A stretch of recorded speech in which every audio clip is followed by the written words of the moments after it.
और कितनी वोल्ट का जोड़ देंगे हम, V वोल्ट का सेल और जोड़ देंगे। तो जो बड़ा वाला ये डंडा होता हमारा, ये हमारा धन सिरा यानी प्लस लिख दो, छोटे वाले पर माइनस लिख दो और एक क्या लगा दो यहाँ पर, कुंजी लगा दो।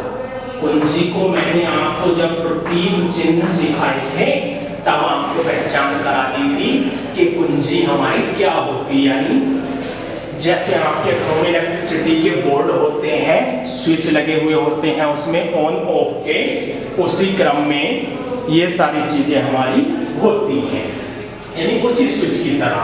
तो ये कितने वोल्ट का हमने सेल जोड़ा, V वोल्ट का, यहां लिख देंगे V वोल्ट, नीचे स्पेस नहीं है वरना मैं सेल और लिख देता। अब जब कुंजी ऑन कर देंगे तो इसमें से धारा प्रवाहित होनी शुरू हो जाएगी सेल में से।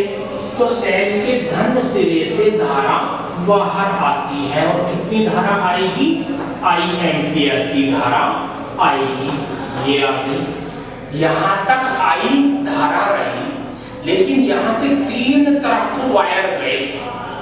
जब तीन तरफ को वायर गए और प्रत्येक उपकरण अपने आप में अलग है, तो पहले तार ने ले ली I1 धारा, दूसरे तार ने ले ली I2 धारा और तीसरे तार ने ले ली I3।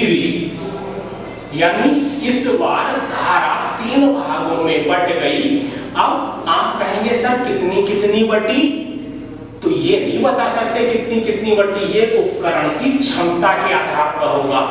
आप प्रेस कर रहे हो कपड़ों पर, वो ज्यादा एम्पियर पे यूज होती है तो वो ज्यादा एम्पियर ले लेगी, उसकी ताकत ज्यादा है। आप एक सिंपल एलईडी बल्ब यूज कर रहे हो, बहुत कम धारा में चल जाएगा, बहुत कम एम्पियर लेता है। मोबाइल का चार्जर है, बहुत कम एम्पियर पे चलेगा। तो ये उपकरण की कैपेसिटी पे निर्भर करेगा कि हमने कौन सा उपकरण जोड़ा है। ये सेम वही प्रोसीजर जैसा हमारे घरों में इलेक्ट्रिसिटी की फिटिंग होती है कि सारे उपकरण हम समांतर क्रम में चलाते हैं।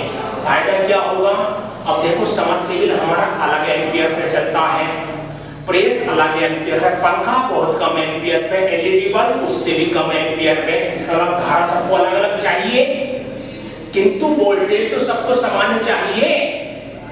वोल्टेज सबको 220 वोल्ट चाहिए। तो भाई देखो यहाँ पे सबके सिरे हैं और यहाँ भी अंतिम सिरे हैं सभी के, तो इन सब में वोल्टेज कितनी मिल रही है, 220 वोल्ट। तो ये धारा इसमें I1 आई, वैसे यहाँ तक क्या चली I1, यहाँ पर क्या चल रही है I2, यहाँ पर क्या चल रही है I3, और इससे बाहर निकलते ही क्या हो गई धारा I हो गई। क्लियर हुई बात, प्रवेश किया उपकरणों में, बट गई, बाहर आके फिर से I बन गई और सेल तक पहुंच गई, यानी परिपथ हमारा पूर्ण हुआ।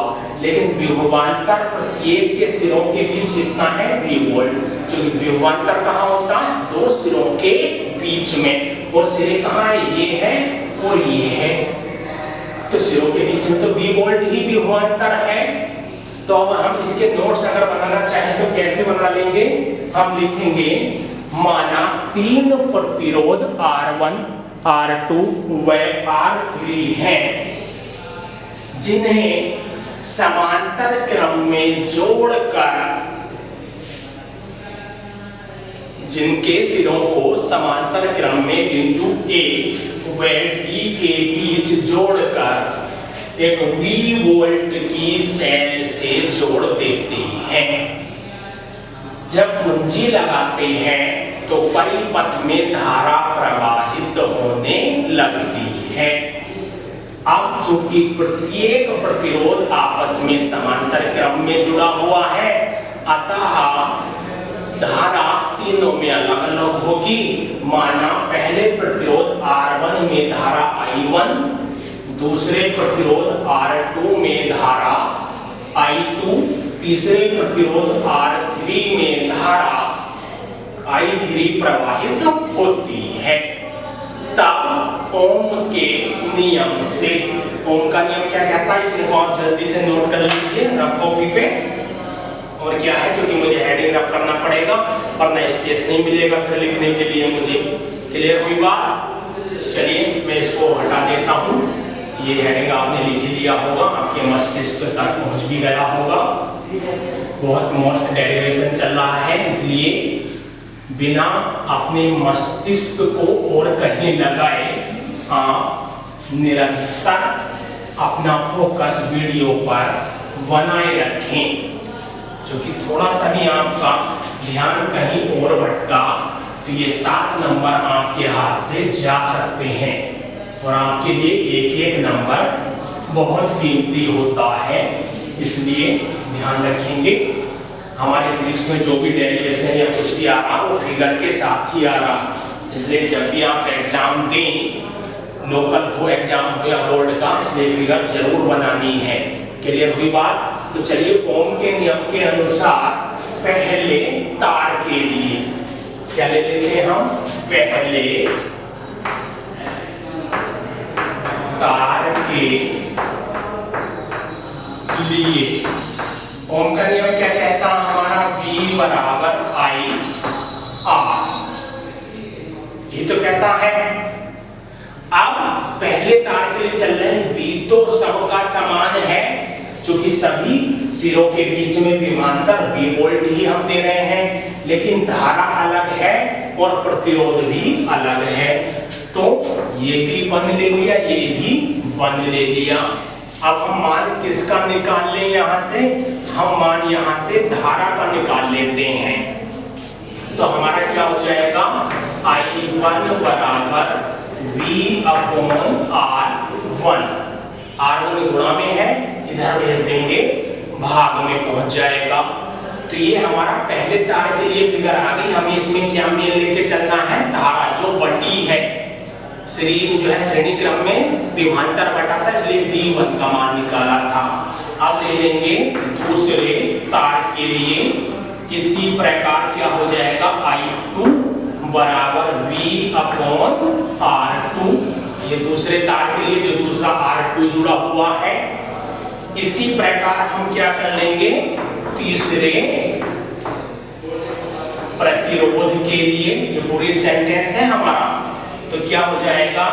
I3 बराबर V अपॉन R3। अब आप एक बात बताओ भाई, जो I1, I2 और I3 बटी है, बटी कहां से? इस I से ही तो बटी है। इसका मतलब I1, I2 और I3 का योग यानी टोटल इस I के बराबर होना चाहिए। और कहीं से थोड़ी ना हमें धारा प्राप्त हुई, सेल से ही हमें धारा मिल रही है और सेल ने हमें कितनी धारा दी थी? I एम्पियर की धारा दी। तो I एम्पियर की धारा दी वो हमारे 3 भागों में बट गई।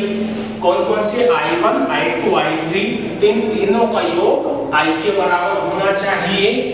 तो यहाँ थोड़ी सी थ्योरी आ जाएगी और उसके बाद क्या लिख देंगे? थ्योरी क्या आएगी हमारी? चूंकि सेल से निर्गत धारा I है, अतः यह I1, I2 और I3 तीनों धाराओं के योग के बराबर होगी। जो यहाँ मैंने ये लाइन खींची, ये थ्योरी यहाँ पर हमारी आ जाएगी, आप नोट्स बना लेंगे। तो हम क्या लिख लेंगे? I बराबर I1 plus I2 plus I3। यहाँ तक हम आ गए। अब हम क्या करते हैं?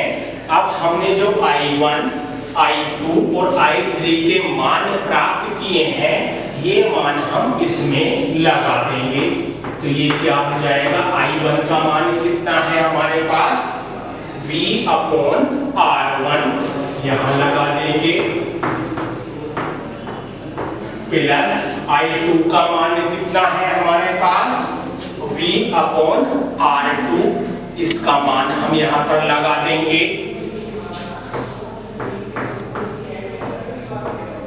प्लस